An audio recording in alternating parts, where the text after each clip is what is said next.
Qual seria a pior loucura que alguém poderia cometer nesta vida? Seria tirar a sua própria vida? Seria tirar a vida de uma outra pessoa? Seria trair o cônjuge? Seria abandonar um filho? Seria usar drogas? Qual a maior loucura que um ser humano pode cometer na sua vida?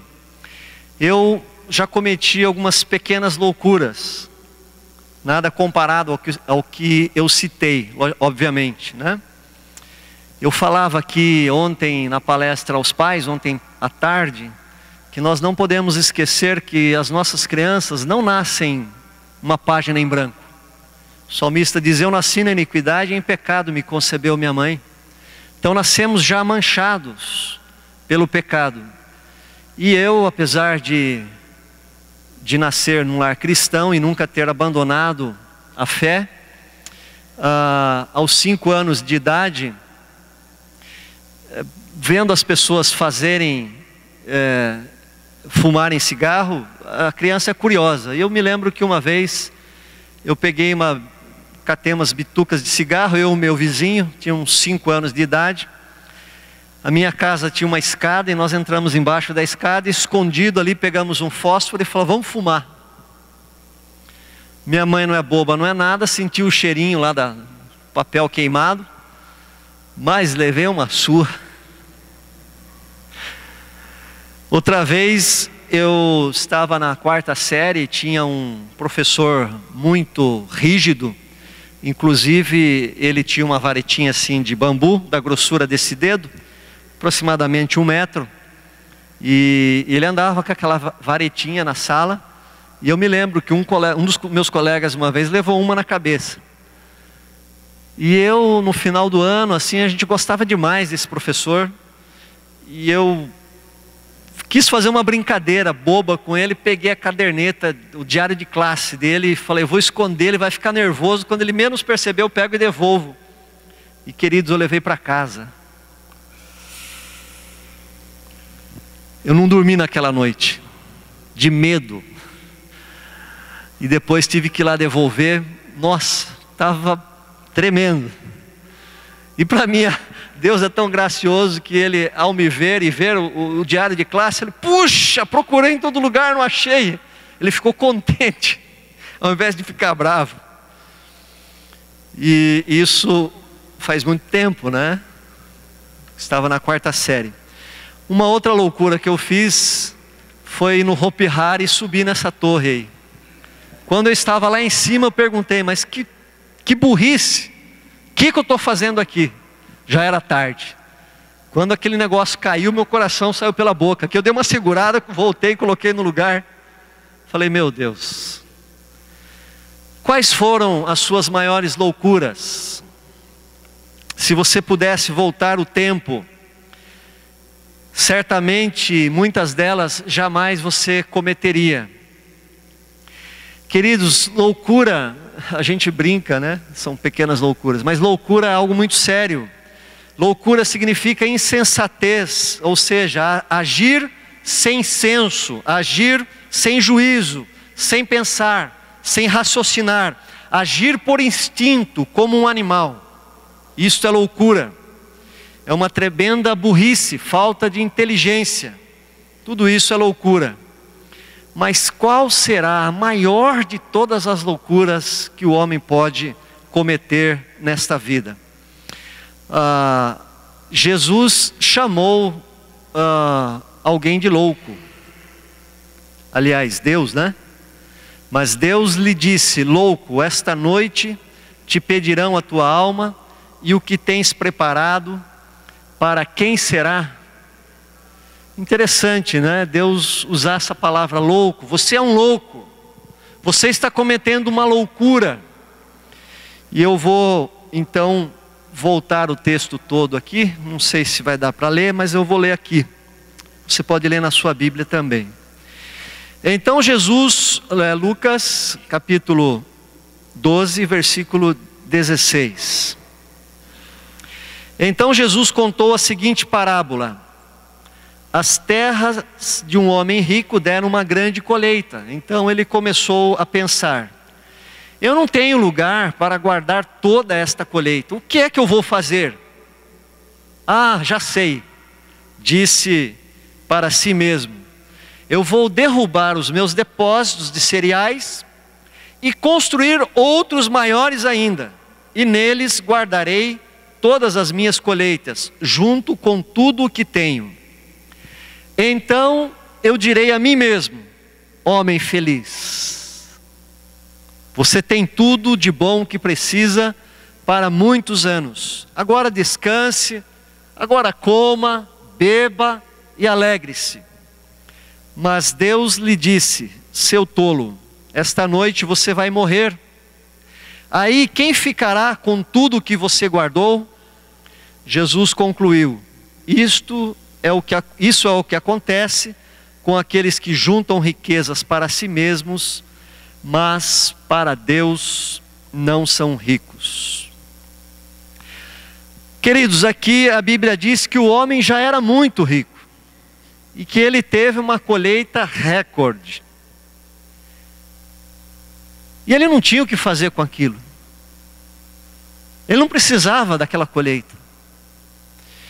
E ele então pensou: eu vou derrubar esses celeiros aí, vou fazer maiores. E fez. E colheu e guardou. E depois disse para a sua própria alma: eu estou satisfeito, eu estou feito, a minha aposentadoria está garantida, eu vou viver para o resto da vida tranquilo, sem ter o que me preocupar. E no final da parábola, Deus o chama então de louco. Eu poderia dizer aqui que a maior loucura daquele homem foi a avareza. De fato, a avareza é um pecado grave. A avareza levará muitas pessoas ao inferno, porque o avarento, o Deus dele é o dinheiro.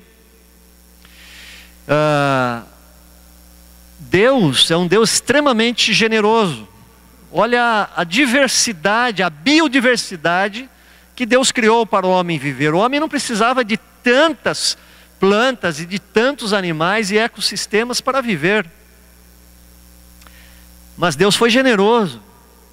Deus foi generoso ao oferecer aquele que lhe era mais caro, mais precioso, o seu filho único saído dele, único gerado dele, o seu filho Jesus. Eu poderia também dizer que a maior loucura daquele homem, parecido com a avareza, foi confiar nas suas riquezas e nas suas posses e não confiar em Deus. Mas o que está por trás de tudo, e sem dúvida, creio eu, é a maior estupidez deste mundo, é o fato daquele homem achar que não precisava de Deus. Ele diz no versículo 19: então direi a mim mesmo, homem feliz, você tem tudo de bom que precisa para muitos anos. Agora descanse, coma, beba e alegre-se. Em outras palavras, ele quis dizer que ele tinha tudo e que ele não precisava de mais nada. A pior loucura daquele homem foi achar que ele não precisava de Deus. E esta é a maior loucura que um ser humano pode cometer em sua vida aqui na terra. Achar que não precisa de Deus. E nós vamos rapidamente a alguns exemplos bíblicos. Por exemplo, Sansão. Sansão foi consagrado nazireu desde o ventre da sua mãe. Foi consagrado e de fato ele foi um grande herói do povo hebreu. Só que Sansão, ele meio que se acostumou com aquela vida. E ele tinha sido determinado que algumas regras ele não poderia quebrar como nazireu. E ele se encheu de si mesmo e da sua força e dos sinais e prodígios que ele fazia, que ele foi esquecendo aqueles votos. E ele cometeu vários pecados em sequência, até o dia em que ele revelou o seu segredo à sua esposa, e alguns homens cortaram o cabelo dele, e ele perdeu a força, teve os seus olhos furados, e foi ser escravo dos filisteus. E Deus, ainda na sua infinita misericórdia, no final da sua vida, lhe permite fazer mais um milagre. Só que esse milagre ele paga então com a sua própria vida, porque ele morre debaixo do palácio dos filisteus, o qual ele derrubou. Um outro exemplo é o rei Saul. O rei Saul, entre os israelitas não havia homem bonito e forte e tão alto quanto ele. Quando você olhava, ele estava acima, todos os outros homens batiam no seu ombro. E ele foi ungido rei de Israel, o primeiro rei de Israel. No entanto, também por várias vezes sendo alertado ele foi pecando contra o Senhor. Até o dia em que ele mesmo é morto, vergonhosamente. Um outro exemplo, o rei Herodes. O rei Herodes subiu na sua tribuna real para fazer um discurso, e o povo lá embaixo, o povo bajulador, disse: é a voz de um Deus. E o rei Herodes gostou da ideia e aceitou aquela glorificação divina. E a Bíblia diz que ele cai ali no mesmo instante e ele morre, porque ele aceitou a glória que era devida somente a Deus. Mas nós temos também alguns exemplos contemporâneos. O Titanic é famoso, vocês conhecem a história. Um folheto de lançamento do navio dizia, né? Alegava que ele fora concebido para ser inafundável. Para quem assistiu o filme, essa frase do capitão do navio, no filme ele diz: nem Deus afunda o Titanic. E ele não completou o seu primeiro trajeto. A Marilyn Monroe também, ao ser evangelizada por Billy Graham, ele teve acesso, ele era um homem de fácil acesso nos Estados Unidos, teve um dia com ela falando a respeito de Jesus, e ela simplesmente disse a Billy Graham: não preciso do seu Jesus. E uma semana depois, ela foi encontrada morta em seu apartamento. Um outro exemplo conhecido também de John Lennon, morto em 1980. O cristianismo vai desaparecer, vai diminuir e encolher. Nós, os Beatles, somos mais populares do que Jesus neste momento. Foi o primeiro dos 4 Beatles a morrer. Queridos, a nossa sociedade está cheia de pessoas assim. Eu posso dizer que a grande maioria. Mas pastor, as pessoas não acreditam em Deus? Sim, eu digo que sim. Mas tão somente as pessoas acreditam, mas não respeitam, não conhecem, não querem obedecê-lo. Este é o problema. As pessoas têm nuances de fé, as pessoas têm nuances de temor a Deus, mas na verdade as pessoas vivem as suas vidas como elas querem. Esta é a realidade, e esta é a pior loucura que um ser humano pode cometer: achar que é possível viver sem Deus. E eu ouso dizer que mesmo nas igrejas evangélicas, muitas pessoas vivem assim também. É só você ver a reação de irmãos evangélicos diante, por exemplo, da prosperidade.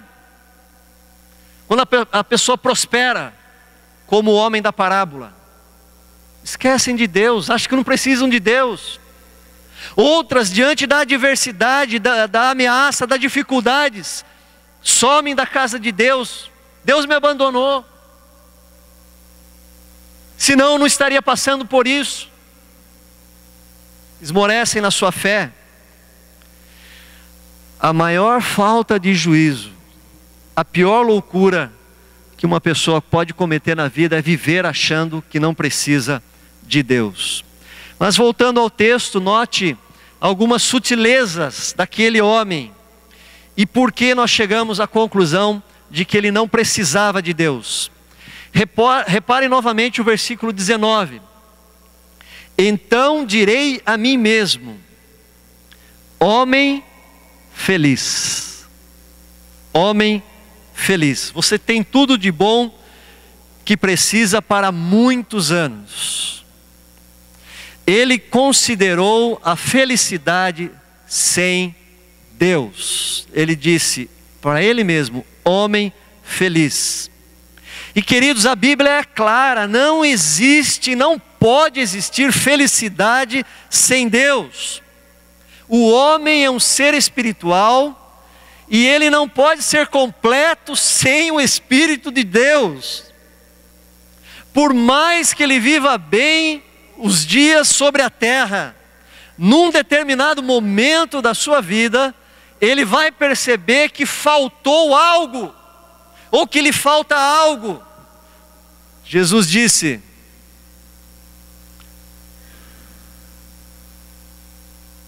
deixa eu voltar aqui, acho que esse texto não coloquei, mas Jesus disse, a verdadeira vida de uma pessoa não depende das coisas que ele tem, mesmo que sejam muitas. Por isso que nós temos pobres felizes e ricos infelizes. Por isso que nós temos velhos felizes e jovens infelizes. Por isso que nós temos feios felizes e bonitos infelizes. Por isso, temos solteiros, temos viúvos felizes e casados infelizes. O sábio percebeu isso.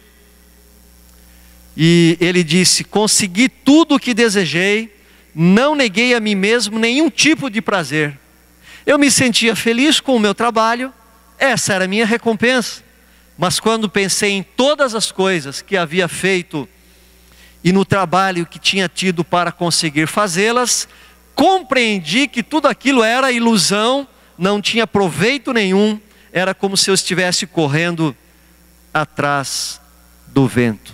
É uma loucura você achar que pode ser feliz sem Deus. É uma loucura as pessoas viverem como se Deus não existisse ou como se Deus não tivesse a importância que Ele tem. É a pior loucura. Aquele homem da parábola disse também, eu estou feito, não preciso de nada. Ele confiou nas suas riquezas, nas suas posses, a sua segurança, o seu fundamento estava na sua riqueza. Quantos em nossa sociedade também vivem assim? Confiam nas suas posses, estabelece a sua vida nas suas posses, o seu firme fundamento da sua existência é o dinheiro, são os seus bens. Muitas pessoas vivem dessa maneira. E Jesus foi muito enfático, quando ele disse, ninguém pode servir a dois senhores, pois odiará a um e amará o outro, ou se dedicará a um e desprezará o outro. Vocês não podem servir a Deus e ao dinheiro. Um dos grandes deuses sempre foi e sempre será, deuses da sociedade, é o dinheiro. Casa-se por dinheiro, filhos são gerados por dinheiro, mata-se por dinheiro, cometem-se vários crimes por dinheiro, divorciam-se por dinheiro, fazem guerras por dinheiro e muitas outras coisas, outros pecados por causa do dinheiro. Mas o resultado disso tudo, de quem coloca o dinheiro no lugar de Deus, muito mais do que frustrante, é catastrófico, Viver independente de Deus não dá, porque Deus nos fez e Deus nos programou para viver a nossa vida para Ele e com Ele. Por isso que a Bíblia diz que o amor ao dinheiro é o primeiro passo em direção a todos os tipos de pecado. Algumas pessoas até voltaram as costas para Deus por causa do amor ao dinheiro e, como resultado, afligiram a si mesmas com muitos sofrimentos. Tradução, nova tradução na linguagem de hoje. Quero te perguntar nessa noite, como você tem vivido a sua vida? O que te governa? Quem é o teu Senhor? O dinheiro é o teu Senhor ou o dinheiro é o teu servo? Você é uma pessoa que tem liberalidade para investir em missões, em diaconia, na missão de Deus aqui na face da terra? E tem também, queridos, um outro equívoco que aquele homem cometeu. Ele achou que a vida tão somente se resume a esta vida terrena. Ele pensou, estou garantido daqui até o fim. Ele viveu a sua vida como se a vida acabasse aqui na terra. Quantas pessoas não vivem assim em nossos dias? Quantas pessoas dão um valor tão grande à vida como se ela fosse a única? Existe até um ditado que diz, né? Viva bem esta vida porque ela é única. Eu creio que nós devemos viver bem a vida, mas jamais crer que ela é única.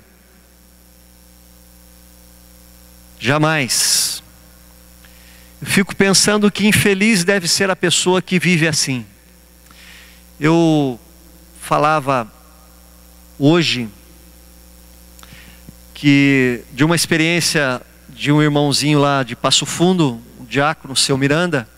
Um dia ele chegou e falou para mim, pastor, eu tenho um amigo, o seu Miranda já era idoso, e ele disse, olha, tem um amigo aqui no bairro, perto da igreja, que ele está muito preocupado com o dinheiro dele no banco. Sabe aquela pessoa que nunca viveu a vida, só poupou, uma pessoa pobre, relativamente pobre, mas que juntou um dinheirinho, até 40 anos poupando, juntou um dinheirinho. Ele está muito preocupado, pastor, por quê? Ele está com câncer. Então ele está preocupado com a doença? Não, ele está preocupado com o dinheiro dele no banco, que ele não sabe o que vai fazer com o dinheiro, se ele morrer.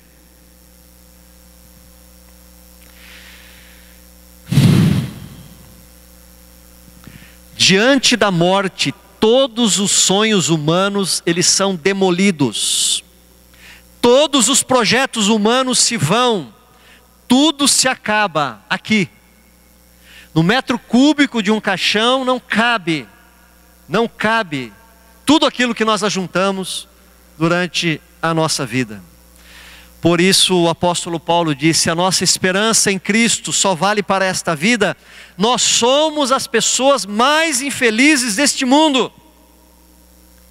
Ele diz, achar que a vida se resume a este plano terreno apenas, é uma pessoa digna de lástima, Paulo diz.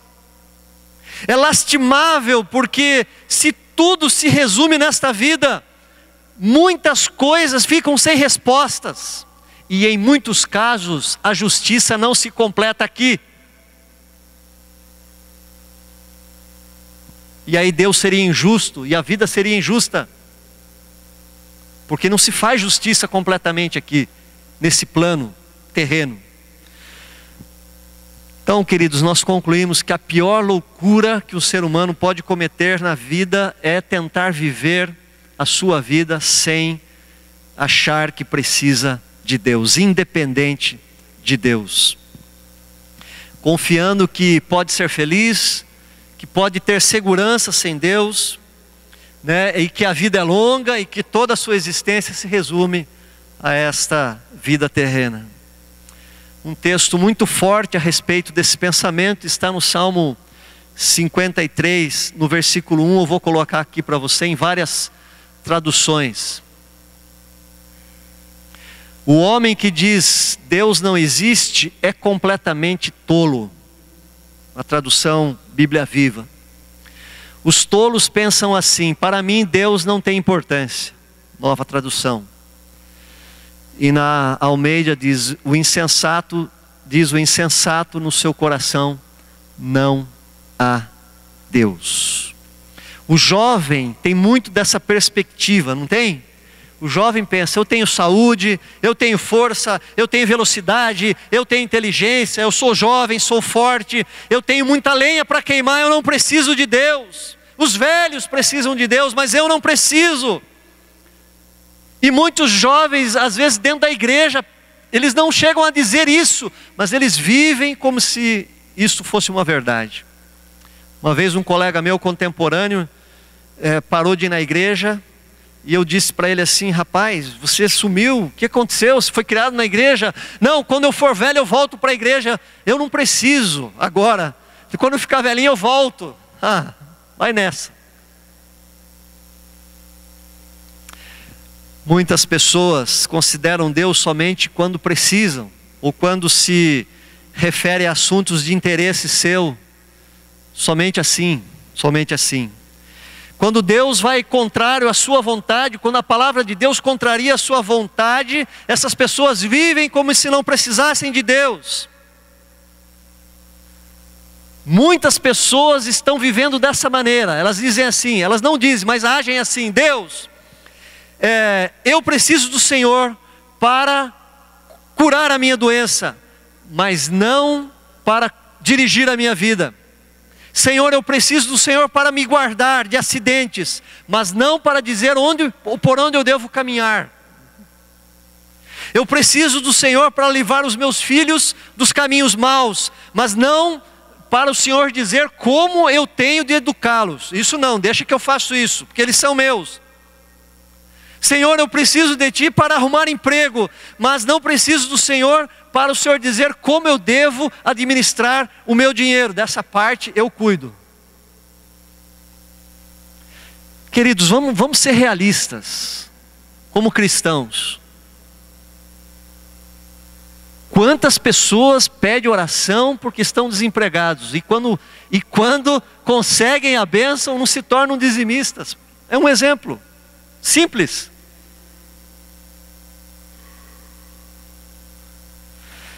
Eu quero que o Senhor abençoe meu casamento. Olha, mas deixa que eu escolho. Eu quero escolher. Deus fala: olha, tem uma moça muito boa aqui, crente. Não, essa não. Eu escolho. Senhor, eu quero, desde que seja fulana. No fundo não se deixa conduzir por Deus.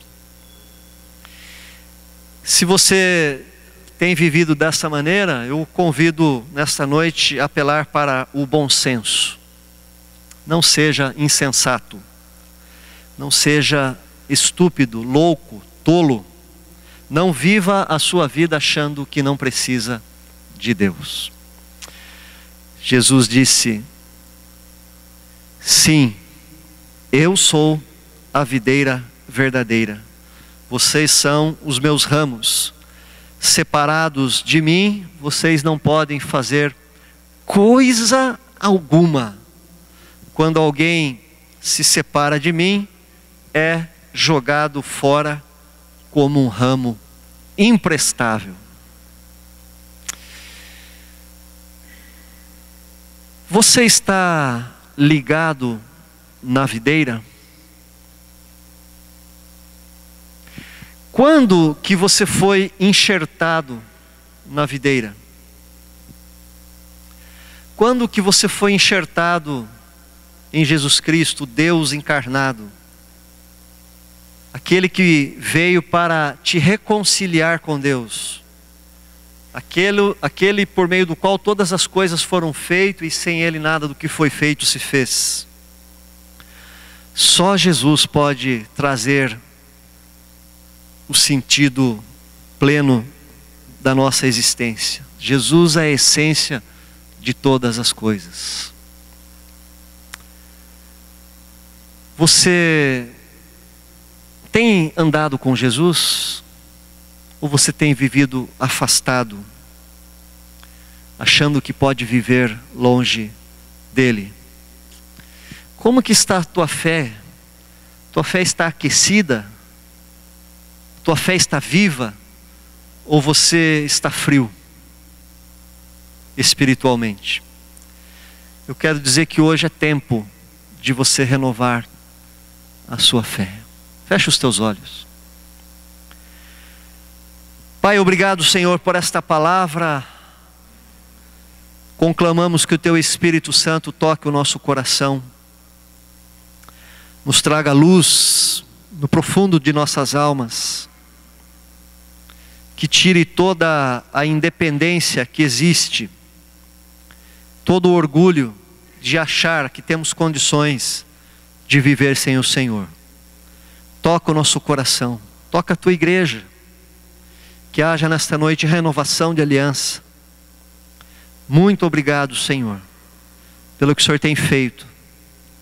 Nós te louvamos pelo que o Senhor fará, no nome de Jesus. Amém.